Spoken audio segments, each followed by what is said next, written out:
Ladies and gentlemen, would you please welcome.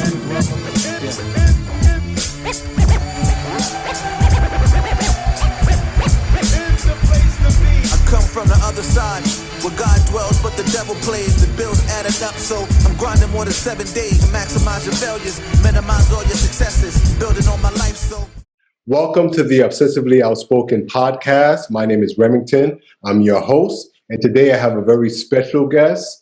Hailing from Mount Vernon, New York, I'd like to welcome hip-hop artist AMMXR. AMMXR, how are you? I'm fine, brother. Everything, all is well, man, considering, the circumstances we under, pandemic and, everyday life, everything is moving. Everything's smooth so far, so good. Good. So I must admit, I was put onto you pretty late. I think it was like... No, it's not late. It's not late. It's pretty early. I think it's early, in my opinion. Okay. If you can, give the people, take the people down memory lane to when you first started growing up in Mount Vernon when you were young, through your teenage years to where you are now. Okay. Who are you? How did you get started? All that good stuff. Okay. Well, I was born in New Rochelle. My mother moved to Mount Vernon, she lives in Mount Vernon when she had me, but I was born in New Rochelle Hospital in New Rochelle, New York. Went back to Claremont Avenue in Mount Vernon. We lived in Claremont. Shortly after we lived there, my mother lived on North Avenue. This is the fine details of it. And we stayed there for some years, like 4 or 5 years, I would say. Then the house caught fire. The apartment caught on fire. And she moved to VA. I was in VA for a while. Then I came back and forth between VA and New York for a long time, over 8 to 10 years, right? So you're talking about maybe 9 to 11 years possibly, right? Constantly, every holiday, every summer, I'm back in New York or whatever, and with the family because I didn't really have any ties out there because of the fire. Now my family's from Jamaica, which made this even more interesting. So now you have, when I was going through this, I didn't realize that these things would work to my advantage. When you come from two different, I would say, cultural backgrounds, and I was just going through the motion. The new kid, you move from New York out there, and I never really adjusted. My family here knew that I hated it. It had nothing to do with the South. It was just, it wasn't it, for me. And this is just me peeling back the layers that I think. So I was always rooted in Mount Vernon and, family in New Rochelle, my Mount Vernon and New Rochelle more specifically, and my family's from Jamaica. I spent time, so how can I explain this? So yeah, I ended up when I graduated high school, I was 16. Not that the age matters, but but this matters for this particular portion. So I was 16 years old and maybe 8 months, and I enlisted into the military. I got to some trouble when I was 15. Things kind of went, it was it was heavy enough. They tried to put me on probation for until I was 18 for that charge. It involved alcohol and some other stuff, man. So they tried to slam me. They gave me five. Yo, the bugged out part about it, what the system did to me then was crazy. I was 15 as a minor. One first incident, the state pressed 5 charges on me. Wow. So the school didn't even pick the charge up. The state did. They charged me with possession of whatever and possession of alcohol within the body. Never breathalyzed me. It was a huge. So, and the reason why I bring this up is because that particular case went before the National School Board Committee. And when it went before the National School Board Committee, that was my first time seeing something play out on the stage like this and meet my first brush with dog whistle politics and understanding the nuances that I was going to be up against for the rest of my life. And it really, somewhat, at the time, through a 15-year-old black kid's lens, I thought it crippled me. But what it really did was put me in motion, put me on the grown man track very early, because they stripped me of being able to participate in any high school activities anywhere in the country. So from 10th to 12th grade, I had to pretty much leave any campus, any school I was at 2:15. When the bell rang, I had 15 minutes to exit the campus due to the trouble, that one particular incident. And people may ask, why is that important? It's important because it was shifting. It's one of those type of the trouble you get into, and it's like, damn, I never really got in trouble, but y'all really trying to make me out to be a villain. Right. So let me ask you real quick, Amir, because I'm of West Indian background as well. My dad is from Trinidad and my mom is from St. Lucia, and I know they could be very strict. So your parents being from Jamaica, what was that like? My father got deported, right, for things that they were doing around that time, you know what I'm saying? And it's not being even a political answer. I don't know what they was into. Some people say it was drugs, some people say it was whatever. I mean, I do know that they were, as a kid, I did see some things like that were kind of unsavory and probably unlawful, whatever, but whatever he got deported for, or he didn't come back to the US for, you know, it wasn't like I grew up in a house where I had, but I have a father, you know what I'm saying, a stepfather. I won't even disrespect him and call him that, because he raised me as a father. He's a man. He taught me how to be a man. And some of those deep-rooted values of, you know, manhood that I may subconsciously and, you know, unconsciously be aware of, I learned from watching him. So to give you kind of a backdrop, you know, churchy kind of family, one side not churchy, one side Rastafarian vibes, one side to give you the church, other side of some people in your family have an Islamic taste. So I was just absorbing, as you could probably hear that in the fiber of the music. Absolutely. Those lessons that I didn't realize that was that deeply ingrained. So yeah, I would say that. Was you officially signed to Pete Rock's label, correct? Yes, sir. And take me through the beginning of that. How did you even, I know you're both from Mount Vernon, or you live in Mount Vernon, but how did that hookup start? Well, think about how I met Pete was years ago. It was over 10 years ago, right? So you have here, and people I met Pete through CL. Interesting, right? So CL Smooth was the first person to bring me to industry events. Yeah. When they were about to do the reunion album. He looked at me like a little brother at the time. We was pretty close. He gave me a lot of jewels. So I actually learned, you know, he was the first artist to say, yo, meet me out here, pull up, and, you know, just pull up. And I met him at the barbershop. At the time, I was, you know, doing my little thing or whatever. And that was the initial, how I met Pete then.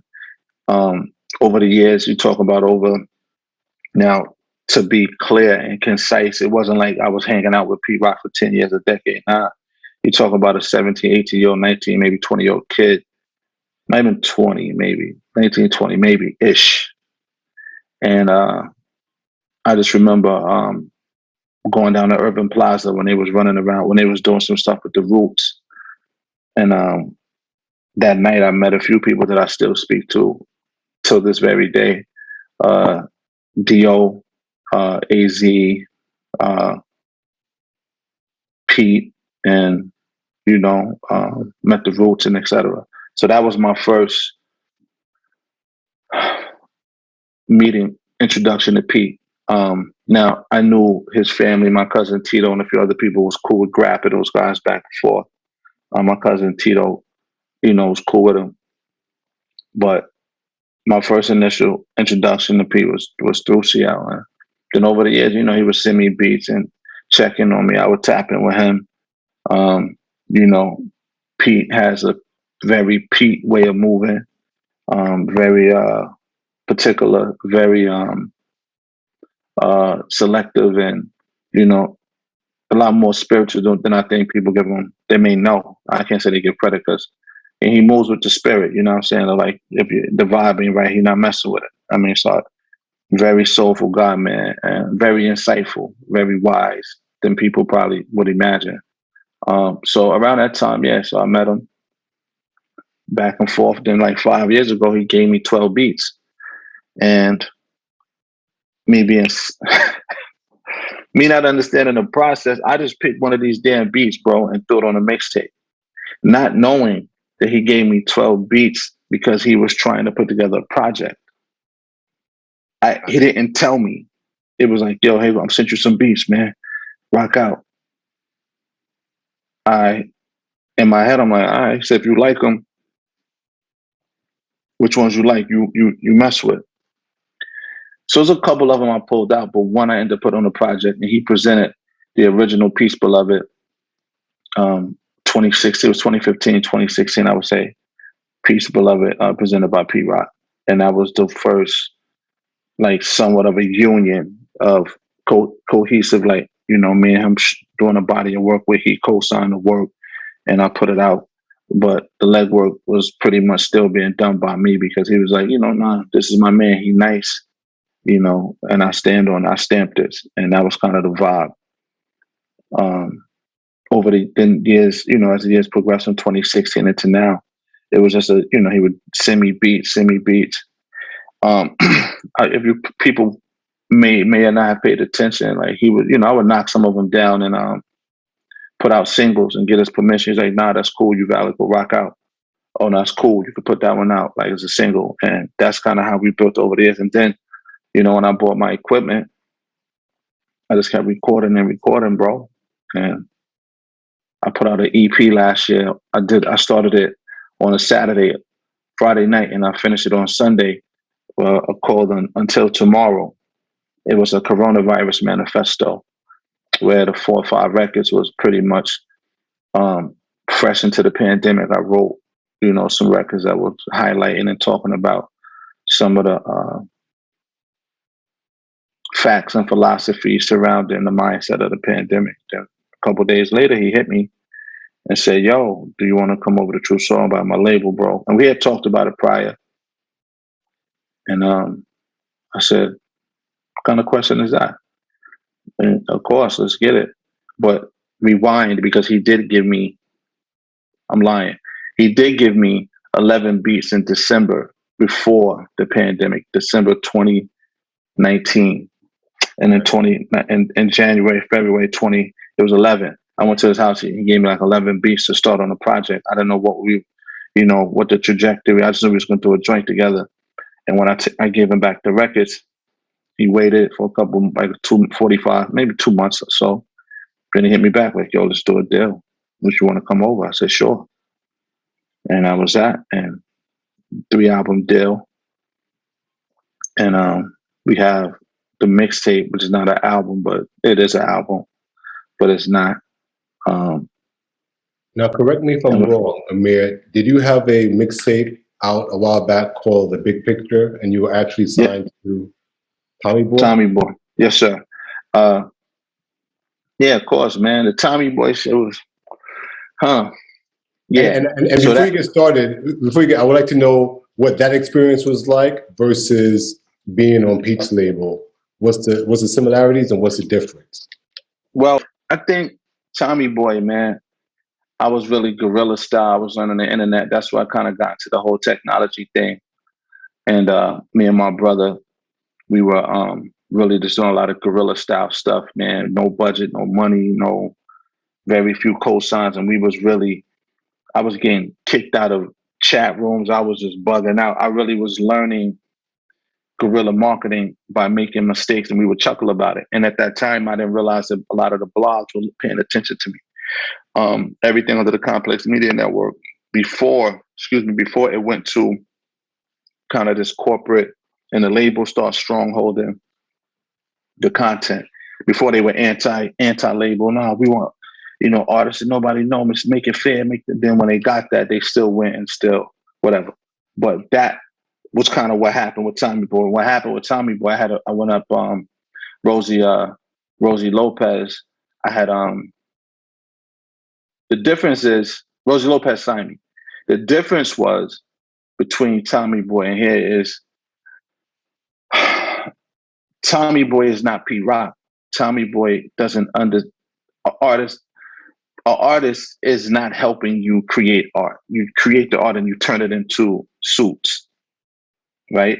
So then you have these conversations about numbers and they wasn't, a lot of these people don't know how to read data. So they were just looking at it like, yo, numbers, and it wasn't even views, wasn't even a conversation. It was just what are the numbers, the sales or the streams and blah, blah, blah.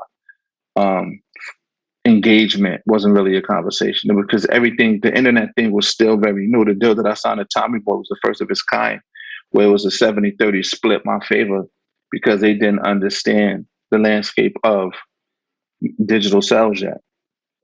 So was Rosie like an A&R, or did you have an A&R?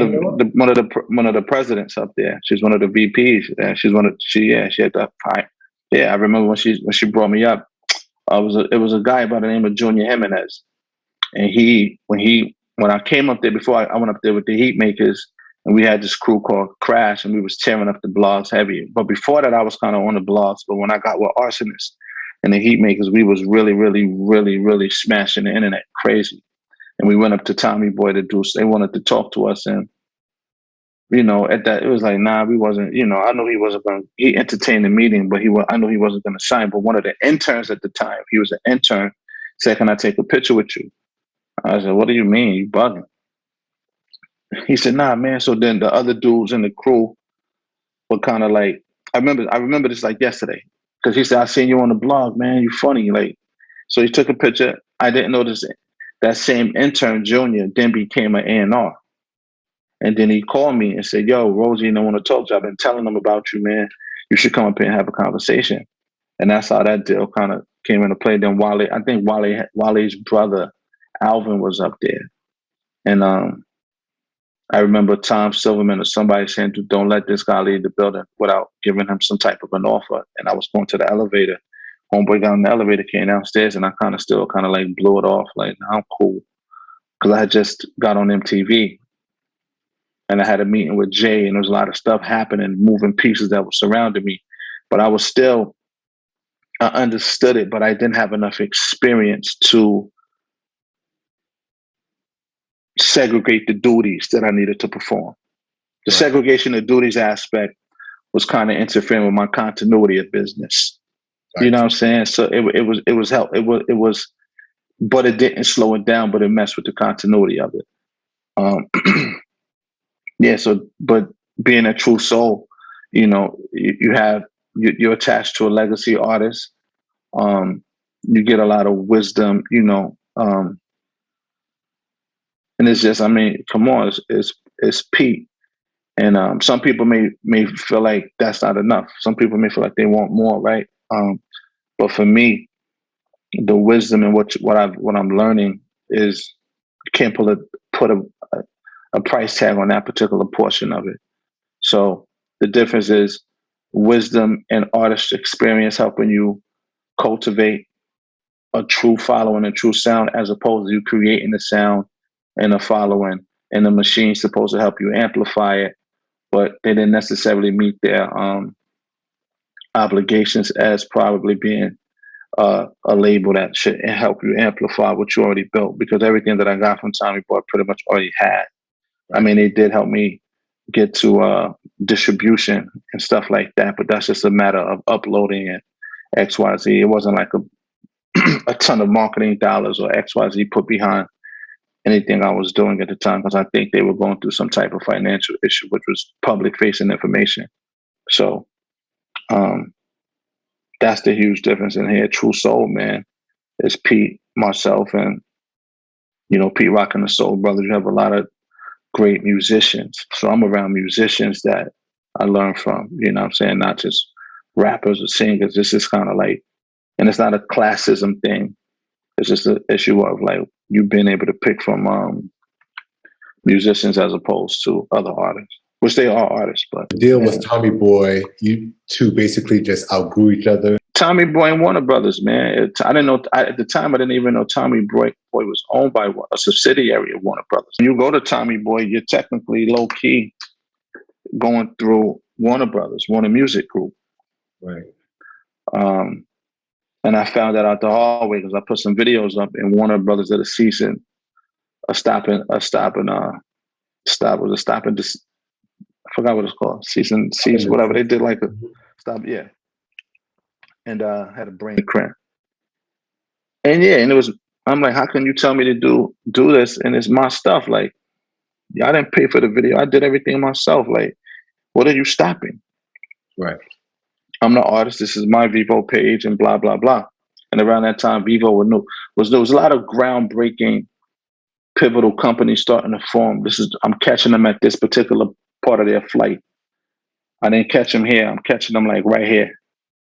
And some of those relationships that I formed there were great. I learned a lot about the do's and don'ts in my business moving forward. I can say from my dealing with Tommy Boy, but I mean, I've always have a tremendous amount of love and respect for Rosie. And, you know, she gave me a shot, and she was fair and she was honest. But I don't think she had any control over the machine that was there itself. You understand? As far as like, she could definitely make decisions, but due to how things were at the time, it was beyond her scope. You know, I'm a 80s, 90s hip hop baby. Mm-hmm. You know, I was born and raised in Brooklyn. And so, like I said, when I first heard you have a 90s vibe. Even on 21 Grams, a lot of the samples that Pete used, like the Big Payback, obviously that's a James Brown sample. When I hear it, you know, I think about EPMD. The Hunch. You know, when I heard that took me to Brand Nubian's first album with the joint with Grand Puba, Positive K, and LG. And it just seemed like a perfect match. Was that intentional? Like, nah, it wasn't. It definitely wasn't. Nah, it definitely wasn't intentional. Okay. Yeah. Like I said, bro, Pete gave me 11. So I went back to the crib. He gave me like 18, 19 beats. He said, yo, these are your joints for your mixtape. I mean, I picked out 11 or 12 of them. He might have thrown in 8 or 9, or maybe, matter of fact, it was like 12. I might have picked half, he picked half. Okay. And so we technically did 23 records, and he picked 19 for the tape. But a lot of it was just verses too. It wasn't like we had to. It was, if he wanted it to feel like a mixtape to introduce me to his audience and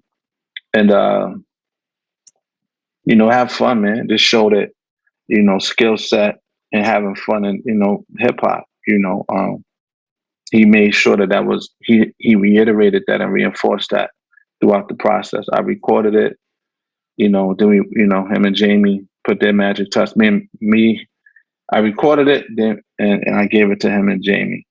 I think it's Jamie. Well, me and G Weeks I recorded it, gave it to G Weeks. We put our spin on it, then we handed it over to Pete and Jamie, and then that's when we would go back through for the mixtape. The album was definitely done a lot different, but that's how we completed things. So, who were some of your musical influences growing up? Cool. Weirdly enough, man, I'm gonna say, and it changes. I think sometimes I start to realize who influenced me as I grow in this and start to really listen to what is what. I will say now more than ever, I'm gonna say Nas, right? Not the Illmatic album. Definitely. My sister used to have a lot of old school tapes, right? So that was my first introduction to hip hop, was the Rakims, and not that I was an avid listener because like that, but I remember writing down, taking her tapes. She gave me her box and her tapes, and you know, this is past, you know, when she wasn't using it, and I remember playing these cassettes, and I would write down the lyrics, and so I would say, like, you know, she gave me her box and her, that's what they would call a box. It was a box. They had a box and like a shoebox full of like tapes and stuff that she had recorded, and she didn't. I don't know if she gave it to me or I ended up taking it. Somehow it was in my possession, and I would just end up listening to these tapes over and over, different artists, and I would just write down the lyrics. I would listen to them and stop, write it down, and I would just read what I wrote back to myself because I wanted to learn the words. So Rakim, it's so many people that influenced me, man. I would be doing a disservice to hip hop as a whole if I say just one a couple people. But to be honest, I'm definitely gonna say those two. Black Thought is definitely somebody that has influenced the way I approach it. Pete and CL for sure, not because I'm signed to them, but definitely. Now we're talking about Kendricks, the Coles, and just artists that I feel like Jay, that take the opportunity when they're on the mic to actually say something that I don't have to agree with, but it's profound and it's transparent, and it's honest. And sometimes, like I said, it could be gritty or it could be level 10 conscious. But end of the day, if they're, I just like to look at or hear things through somebody else's lens.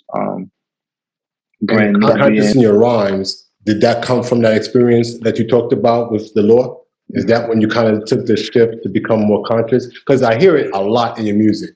Like you bob and weave and you sick with it, but I'm kind of wondering, where did that approach to music come from? That approach came within the last 3 years, probably, to be honest, bro. Because I came to this realization when I started to record myself that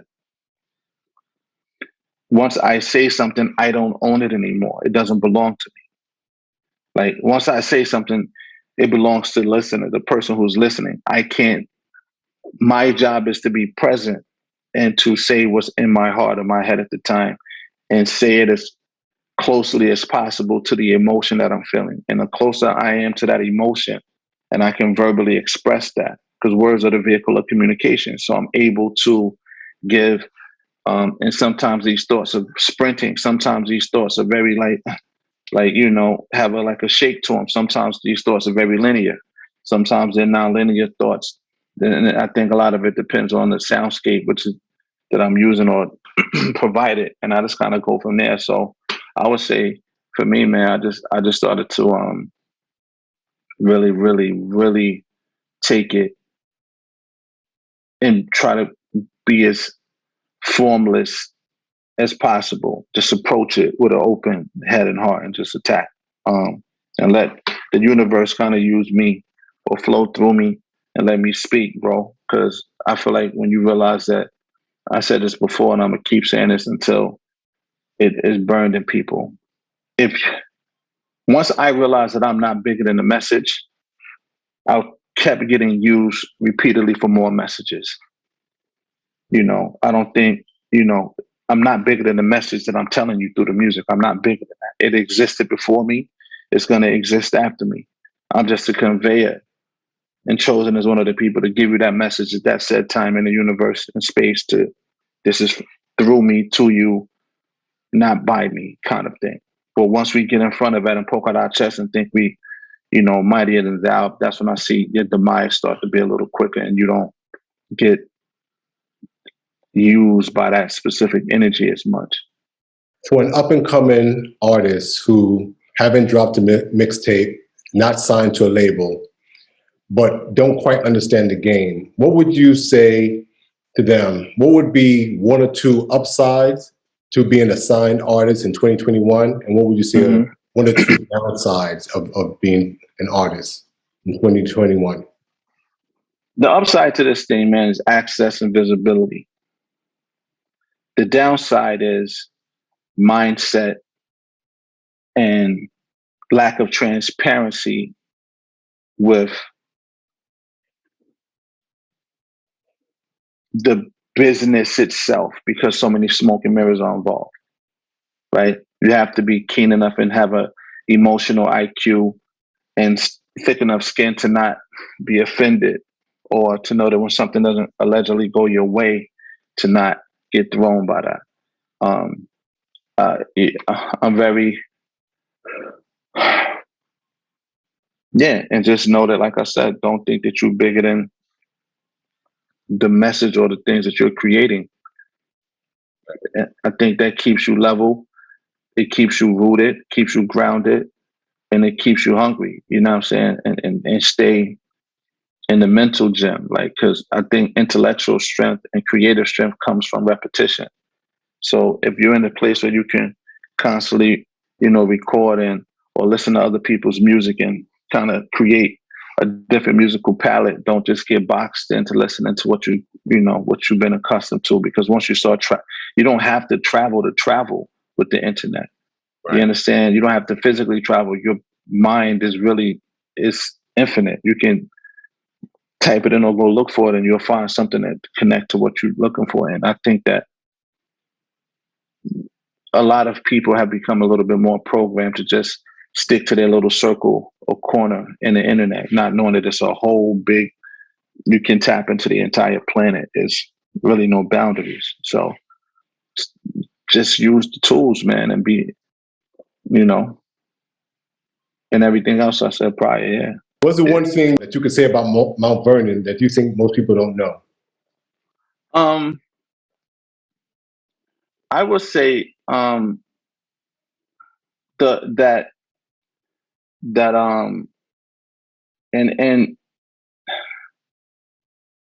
that is not what people think it is. Like, Mount Vernon, New Rochelle, Yonkers, the surrounding cities that border the Bronx or whatever.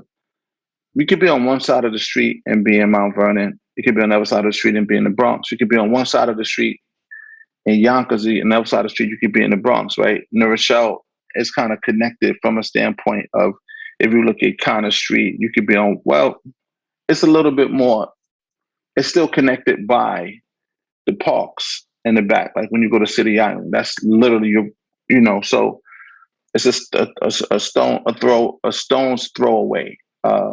And I would just say, man, Westchester as a whole, the whole 914, the whole 9 as a whole, bro, has made some of the most pivotal contributions to hip hop that New York City took credit for, but nobody talks about that, right? Everybody, a lot of people don't want to say, then they'll try to throw, it's not a borough thing at you, but yeah, but for some kids or some adults or creatives that write the set right at the cusp or the tip of the borough to influence everything below it and above it and globally, you have to tip your hat to that, because for a minute, 914 was one of the most dominant forces in New York City soundscape. It carved out a sound that the rest of everybody else had followed. I mean, if you want to talk about, run down the list of artists from, 914 period, people will have to be like, oh, he is correct about that. What you going to talk about Yonkers, Mary J, The Lox, DMX, and etc. The whole Rough Rider camp had a stronghold on it. If you want to talk about Mount Vernon, Heavy D, I'll be sure, Eddie F, P. Roxelle, Smooth, Jeff Red, and the number of other artists that came from Mount Vernon. I don't want to make sure I'm leaving nobody out. Case, and we had so much stuff that was flowing through Mount Vernon. I mean, I'm forgetting a lot of groups, and there's no disrespect to them. Brand New being from New Rochelle, like you had, like so much was coming out of this particular part of Westchester.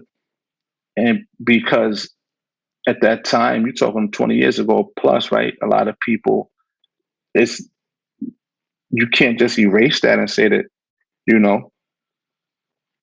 and some of these particular elements still exist in hip hop today. Right. From when you start talking about who was getting fresh and who had the kicks, the lineups, the haircuts, everything down to the style from Puff, even Puff and from being from Mount Vernon. And like, bro, people have to stop, not saying you doing it, but the boroughs gotta give flowers what flowers is due. Sure. We influenced and controlled the culture for a very long time, right?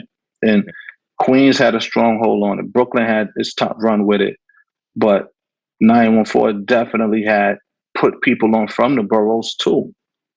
You understand what I'm saying? So that gave you the Biggies, That's right. right? Puff gave you Biggie. Andre Harrell came to 914 and racked up on artists, right? So historically, Mount Vernon, Yonkers, New Rochelle has always been deeply embedded or deeply enrooted into the business suite of music, right? And still to this day, working in television, etc. So 914, the nine as a whole has definitely still to this day, with the younger artists and myself and the ton of people that come from the nine right now that are putting it up. You have a kid out there, what's his name? Capella Gray, smoking the charts right now with the Gallus record. You have artists from New Rochelle, artists from Yonkers, White Plains, that have put in work and are still working, and I just think that they have to, if they got to respect it, because that respect was earned, period.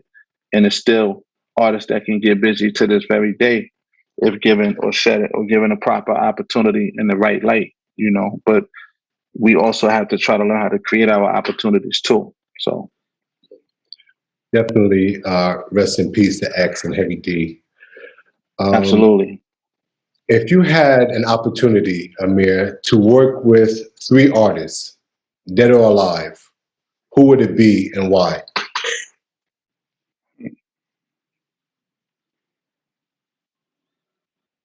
Good question. Not a political answer. I never got a chance to really work with him. I would just want to work with him because his wisdom. I had some beats from him that he gave me before. I really wish I had them in my email somewhere. I may have them. I don't know what I did with them, bro. One of these beats was crazy that he made. It was crazy. And I don't know what, I lost that CD somewhere and I kicked myself about it on the regular. These beats were crazy. I didn't even know his beats was that. His beats was crazy, bro. Heavy beats was crazy. Him for sure.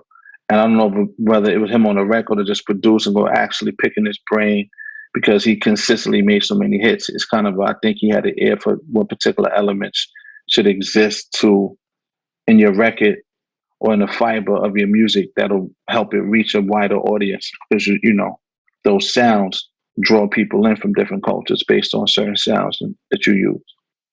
I would definitely say,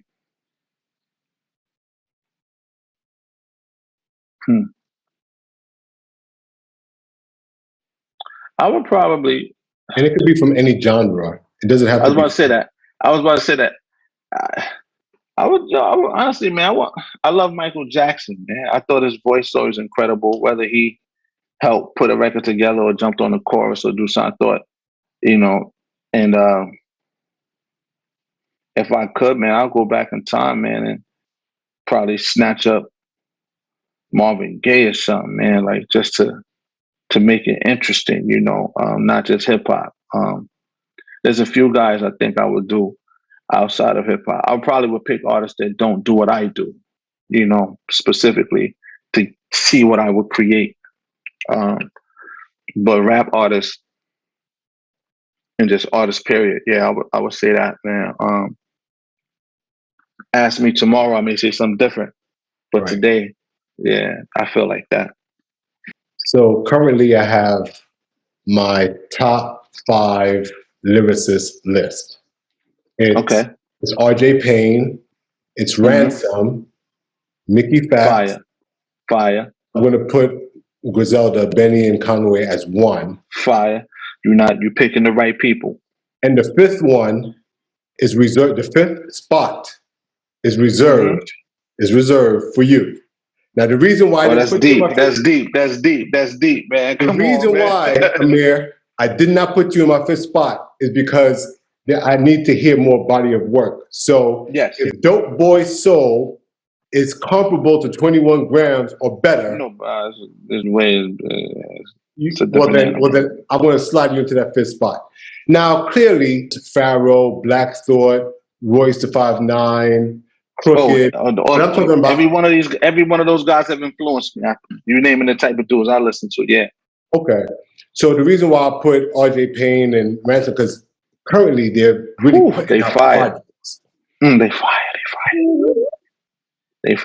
I fuck with them. Excuse my language, but they fire. No, everybody you name, everybody you name, I fuck with, like, because I know that they spit, and I have never listened to them and not walk away with something. So it's a fair exchange. If I'm giving you my time, I'm walking away with that's hard. You know, you don't. It's like a fair exchange. I'm gonna give you 2-3 minutes. You better say something worth. Oh, that's crazy. That bar's crazy. You just walk away with. I don't care if it's one bar. Right.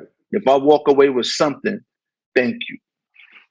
That's me. Right. I'm but they consistently give you more than that to walk away with. So I appreciate that. And I'm to be mentioned in that list for you or anybody on the first project out is deep, because I know what I have in the tuck. And I know on Instagram, people be thinking I'm putting up, I be snapping over. I be like, yo, that's just like, honestly, bro, me going to like the gym every day and working out and showing people what parts of my, creative body that I'm working on or working through or for. Like, so I appreciate it. But I definitely tell you that Dope Boy Soul, Pete didn't hold back. I didn't hold back. Production trumps 21 grams. Not taking anything away from 21 grams. It's apples and oranges, I'll tell you that. But Pete, the beast on Dope Boy Soul would be the same beast that he would give a J Nas or Kanye. It wasn't the type of beast but he catered them for me. Like, you know what I'm saying? He would then go back and customize like a tailored suit. But these beats could have easily been given to those type of artists as well, without a question. So speaking of Dope Boy Soul, when does it drop? And can you share any, are there any guest features? Are there any songs on there that you think will push the needle creatively and conceptually and have an impact on the culture? Can you give any tidbits? No, I can't disclose features yet, but I will say this. There's records on there that I don't know if it'll push culture or not. That, like I said, it depends on what the listener, the vibe is, or the timing of it. The date, the album is done, so the dates haven't been officially announced. We're just going through probably more or less a distribution, settling where we're gonna land distribution on how we're gonna work those particulars. But on the album, it's a couple. Listen, it's a couple joints on. Like, I let people who heard it, I've let hear it. Like, it's 13 records. We did 29 records. Pete cut 16. From the first record down to, there's a joint on there that I fought for that he was kind of like, nah, it's not done. I'm like, Pete, you bugging, bro. I never challenged you ever when it comes to this, but let this one live, brother, please. And he ended up putting it on there. And when he played it for people, that was a joint that their face immediately wrinkled up. And he was like, I looked at him, he looked at me. I said, told you. Because, he's Pete, he's so close to it. I'm like, bro, that beat, don't touch it, please. Just leave it. That's crazy. Like, nah, I gotta add some more. I'm like, nah, please, let it rock, man. So, but to answer the question, I think Dope Boy Soul and what it means to me and what it may mean to the listener is two different things. To me, I was just speaking about the embodiment of the spirit of the hustle, taking the best out of what somebody looked at as bad and making it good. Like the Dope Boy Soul, the soul of a hustler. That's what the Dope Boy Soul means to me. And that's what I made it for. Hustling, whether you're in school, whether you work a 9 to 5, whether you're doing whatever you got to do, it's not glorifying or making you feel bad or good or bad about your decisions. It's just talking about the spirit and the intention behind your actions and the soul that you put into those particular actions. So to make a living or to make a way for yourself. So that's what I spoke to and I spoke from. I definitely covered on the album, man, different lenses of growing up and seeing certain things, but it's not like the typical, I'm from the hood and it's hard out here. It's not none of that. It's not an over glorification of Black trauma. This is a careful dissecting of issues that we've had from my particular ground and my lens on it and how I looked at it. And now at this stage and being of mind to be able to articulate it and make it artsy and make people be like, and make it not that I wanted it to be palatable. I wanted it to be digestible, meaning it's easy to understand, but not take away from the integrity or the fiber of my creative way of approaching it. So I didn't give less. I definitely gave more, but I was definitely a lot more fine tuning per bar. I didn't want to waste the bar given knowing the stage that this is going to be on and knowing who Pete is and this particular legacy. I'm not going to be the guy from Mount Vernon that you came to get 20 some years later after CL and, you know, any one of y'all be like, he dropped the ball on this. And it was a lot of things in the back of my head doing this project. And I had talks with him about it.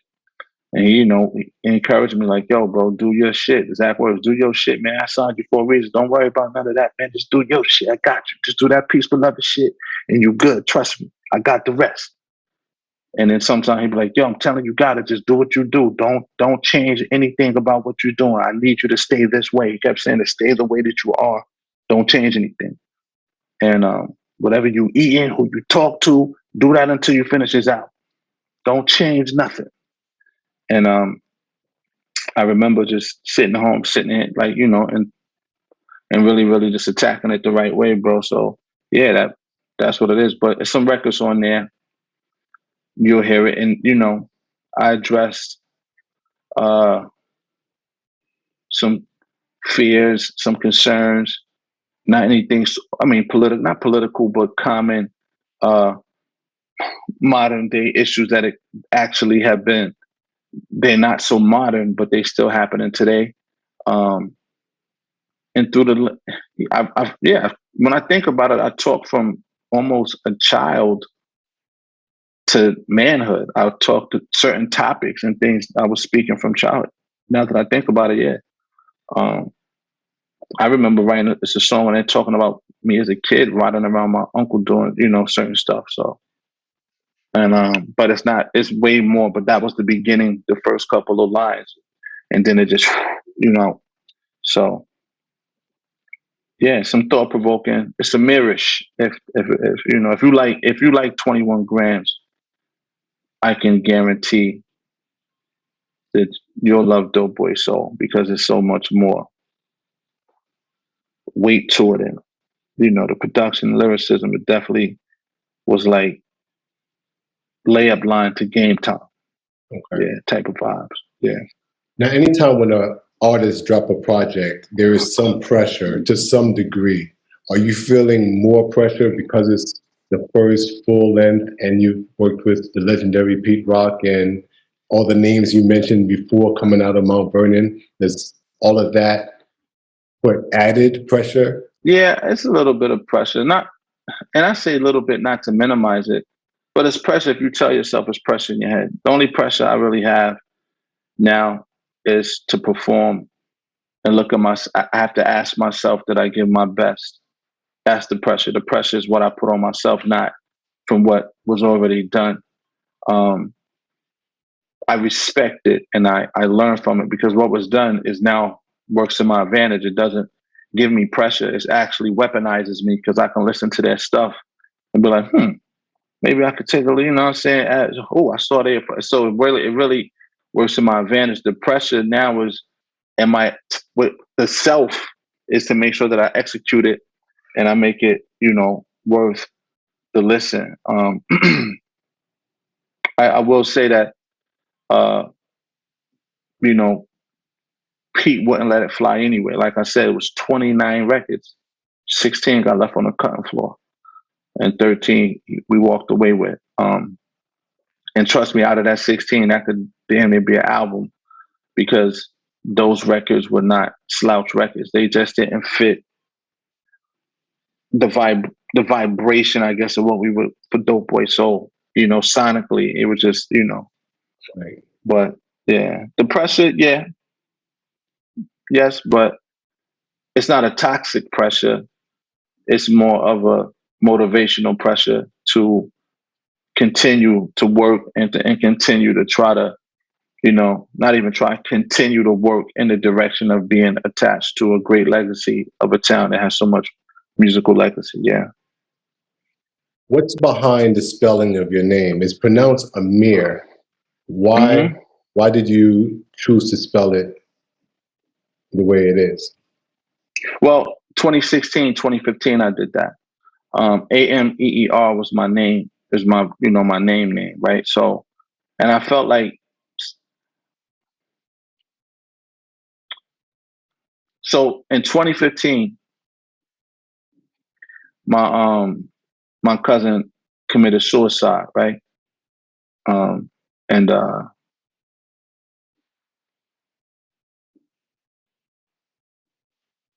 he was like the brother cousin, you know what I'm saying? It's my man, yo. And he just, so when he went, and I never said this to anybody, like a part of you goes with them, you know what I'm saying? So I put the XX to pay homage to my cousin Milo, and it went from AMMXR to AMXXR because that AMMXR was no longer the same. And now going forward, every time I look at AMXXR, it just may give me more reason to want to live and push forward and remember how precious time is. And it's like to me, I'm paying homage to my cousin, you know what I'm saying? But to the world, it is two X's. Right. But to me, it symbolizes, my cousin Milo. So when he took a part of me with him, keep it a buck. And that's what that symbolizes, yeah. So you paid homage with the project. Was it also a healing? Was it also cathartic for you as well? Absolutely. On 21 grams, I said, Milo, it was a record. I think it was better. I look into the sky for you. When I write now, I'm looking to the sky for you. And it was a lot of references I noticed that have subconsciously came out of my music. Like it's like when I'm alone, like when I'm even on some of the freestyles I put up on the page, so when I'm alone, I feel like it's just me and you in the room. You know what I'm saying? Because mental health was real, man. And I remember just talking to it's like my bro, man. Like I have a couple close cousins, Tazzy, my cousin Milo, Vaughn, and and my other cousin Kwame, who got killed too. So I took a lot of losses. Cousin Kwame and my cousin Milo. And I think for me, man, it was just like, I don't know. There's a lot, man. I'm lost right now, to be honest. No, that's okay. Kind of, It's okay. yeah. Talk to me about Peace Beloved. I know you say that a lot. I see it a lot. What's the mantra? What's the meaning behind that?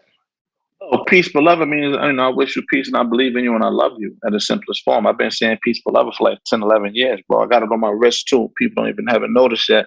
Maybe they'll notice one day. This has been tatted on me. And now I'm noticing that peace, beloved is now starting to become like a popular greeting for people. But peace, beloved to me has always been anybody in my neighborhood to tell you. It was two people in New York City talking like that as far as artists. Loaded Lux got credit for saying beloved on the battle, but he was actually making a mockery of it. Okay. That was his thing. Me, peace, beloved, was always a what's up when people came to the barbershop or they saw me. Like some of the freestyles, I said it. I was the first one calling you beloved and the king, but you didn't understand the vibe that I was trying to bring. If the crib got 15 feet ceilings, and that's enough room for me to get in my deep feelings. So when I'm talking about when people roll these things back, one day they're gonna be like, yo, he really said this and he told you why. So I know some people may have, oh, that's Lux, but nah, people from everybody, artists, producers that have been working with me for years, will tell you, nah, Amir been on that. That's always been his thing. We would always say, beloved, peace, beloved. It was like a joke, but then it just started to stick. And now when you look through New York City and in hip hop, you see people changing their greeting to king and beloved now and peace, beloved. I've watched people do it. I mean, I don't own the word or the term, but peace, beloved, those two words together have always been something that people in my neighborhood and around the way would say. May have been saying that for over a decade. That's his thing. I remember Pete Rock and CL Smooth EP came out in '91. So we're talking 30 years. I still think Mecca and the Soul Brother beat is like top 10 beat of all time. Were you at least like starstruck? Like, this is a man who's been putting in work. I know he just did a joint not too long ago with Pete from Brooklyn. He's also sick. Sky Zoo. Oh yes, yes. And I can't remember the name of it. I think it's called Retropolitan. Retropolitan. I got it right back here. Yeah, I got the album back there. But he sounds sharp. He still sounds sharp. He haven't lost it. So it's like, were you like just, I can't believe this? Like, did you pinch yourself? Were you like, this is a dream come true? I can't, like, did you ever fan out? Did you ever have one of those moments?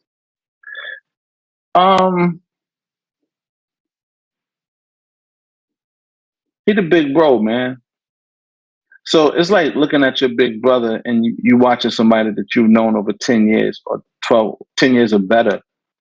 And they look at you like family. You know, the family looks at me like family, the sisters, the nephews, the brothers, his mother. Like, it was so, the music naturally progressed. It was like we lived on the same block on Hillside. I came to the block after everybody had left pretty much, right? The house that I lived in, with that family, Dio's crib, that basement was downstairs in that house. There's people that know that. So that the basement that you see on the album cover, I lived upstairs. So when of course, over time, you realize, that's Pete from the block, but to the world, he's Pete Rock. To the block, he's Peter, right? But still, when I'm moving around with him and people, I have to take a step back and be like, oh, they don't know him as a human being. They just know him as the producer and the artist. So I think it blurs their lens of him as he has human needs and human, basic fundamental things that he needs to have in his life, like a friend and friends and family and regular conversations about sports and shit like that, man. And I try to just keep it in that particular space, because I think it definitely helps us creatively. And me and Pete talk about any and everything with each other, within reason, like as men, so to answer the question, I was definitely had an oh shit moment. Like, oh shit, we really doing this. And then when he said, let's go, I hit this switch. It was like Jordan on The Last Dance. And I realized that I had to hit the button now. And anything anybody said to me while I was recording this album, it probably some way filtered into one of these bars, like, because everything was being absorbed and regurgitated. So, and because I knew what was at stake because of who he was and the giant that he is and what he means to the culture of production. And just as an artist, as an icon producer, I'm not going to be the one attached to this and not hold my weight. And he wouldn't let it come out if it didn't. Right. So it made it that much more worthy, but never really more admiration and love for him as a man than probably as an artist sometimes, because, when you're privy to know the fiber of a person and their heart and kind of how they maneuver and what they're willing to do, because he put me on. He didn't have to do that. You know what I'm saying? So to me, that spoke a different type of volume, and it made me look at him like he kept his word and he came back. So, I definitely want to give the man his flowers, because absolutely, the quality of music is one thing, but the longevity. Like I said, I first heard his production in '91, and we're in 2021, and he's still crazy. So, like, my top 5 producers: Dr. Dre, Premier, Marty Marl, Kanye, Pete Rock. That's a good blend. Yeah, that's a fact. And a lot of them, maybe with the exception of Marty Marl, is still pretty much active. Yeah. Funny thing, Marty Marl taught Pete how to make beats. I remember they had a show back in the day, Future Flavors, legends. That's legends. Yeah. That's, And so now, man, like, you know, and I know P has created like this mystique around him musically. It's like hard to reach, and I, you know, sometimes you gotta like understand, like for me, you know, like, yo, he's Pete. You gotta give him his space to still, because I don't know who else is calling his phone or what other obligations he may have artistically or just regular everyday life. So I just make sure, you know, him dealing with me, I'm not the turbulence in your life. I'm more of, you know, a friend, artist, and etc. And sometimes you gotta learn how to segregate the two so we can actually handle business. But we always made a pact, you know, to not allow certain things to ever get involved between us,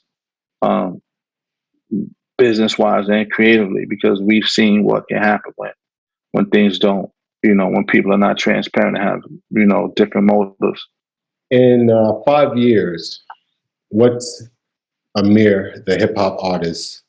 What does his life look like in 5 years? His career. One of the first artists, or one of the artists to be able to successfully combine art and technology under one house, music and technology, and be able to speak to both sides of it fluently. Because I do have a technical background. I have a master's degree in cybersecurity and an undergrad in computer science from Fordham University. I worked at some pretty, you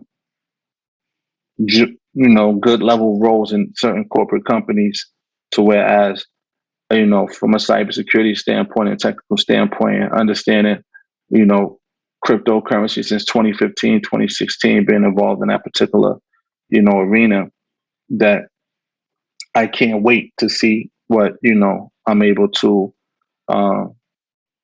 put together for me and my team and my, you know, to be able, and know Tru Soul, to be able to, you know, be one of those artists that I know can genuinely, that has the experience, that has the foundation to fluently speak to both worlds without a hiccup about what one or the other is doing.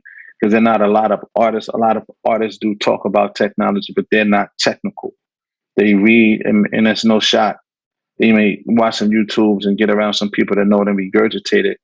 But I'm actually hands-on with the shit, and I have real life experience and not just educational experience. And everybody who knows technology know that nobody's giving you a computer science degree, and nobody's going to give you a master's in cybersecurity. Those are not two things that somebody's just going to give you.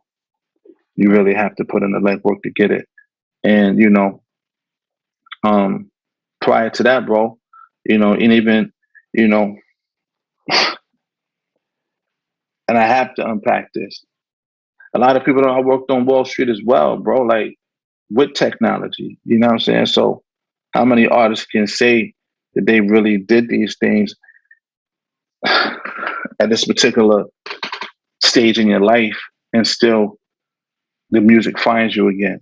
You know what I'm saying? Because it's not like I'm out here walking around with a cane or some old ass man, and then it's no disrespect to anybody, but at the same point in time, like, I didn't plan things to happen the way they did. I just kept going. And I never thought I'd see the day where technology and music would become in harmony with each other. And you being an artist that actually has a background in both, now you become a different conversation when you're talking to execs.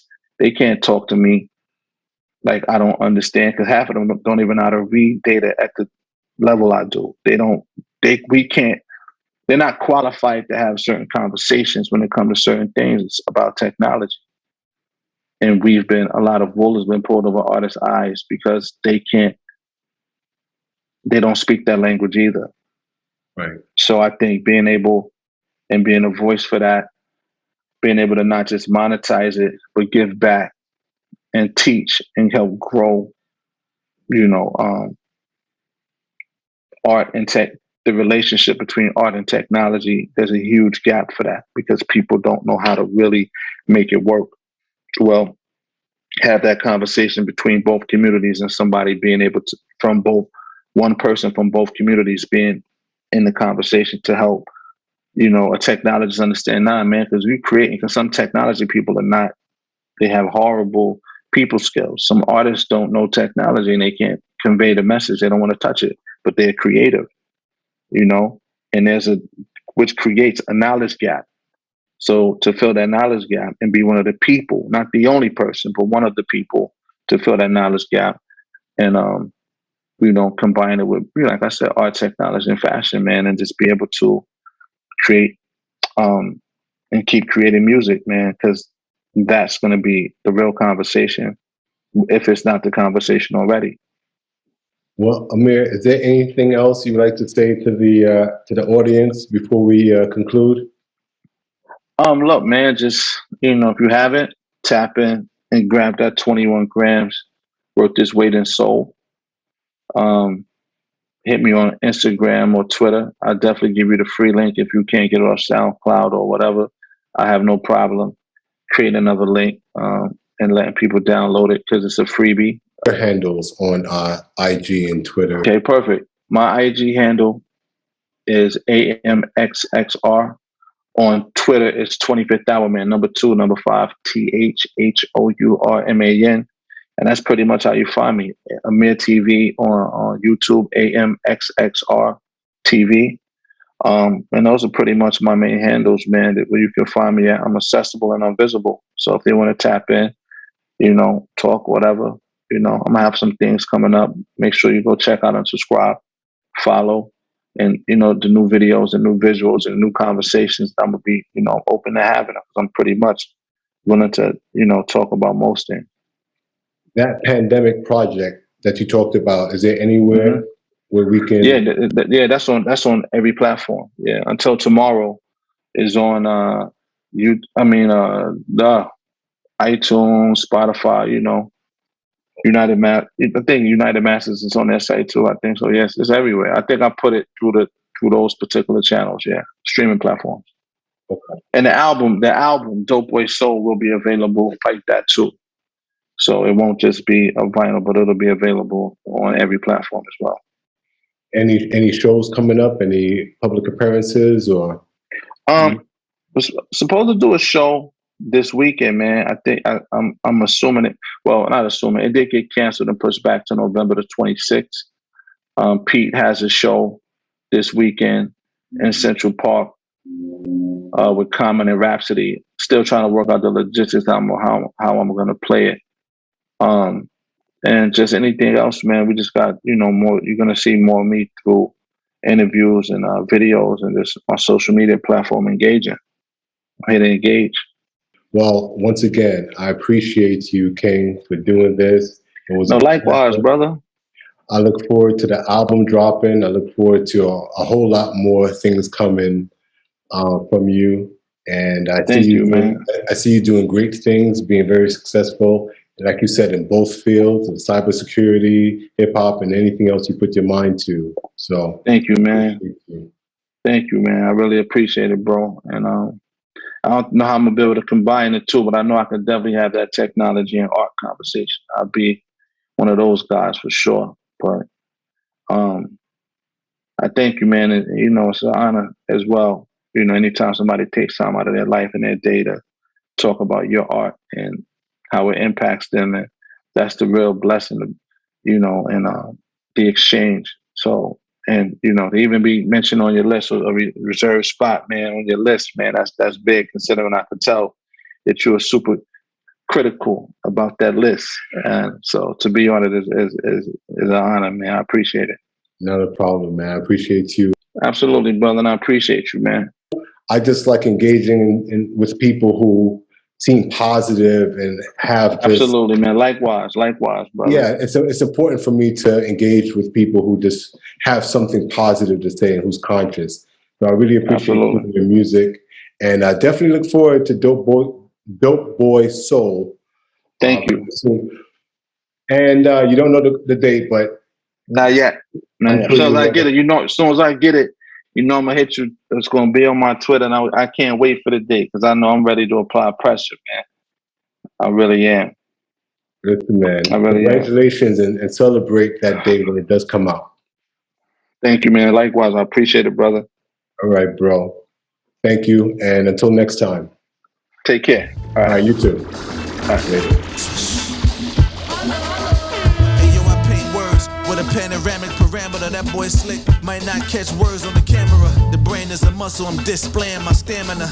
Game is a grind, but we make it look glamorous. Bars all quotables, dress code notable. Introverted for real, but I'm cool with being sociable. Your gravity is ultra, that's when you're not as approachable. Set your mind free, that's when you're not as controllable. Press buttons like Optimus, transform rock to metropolis. Paranoid, cause you thought you were stopping it. you know I said loud, boy, I'm black and I'm proud. Ask Pete, when I beat rock, I'm black and I'm out. This cop's going for our neck now, you gotta protect it. So if I need when you stand, boy, you gotta respect it. It was Hotel Rwanda before I heard of Wakanda. If it don't make money...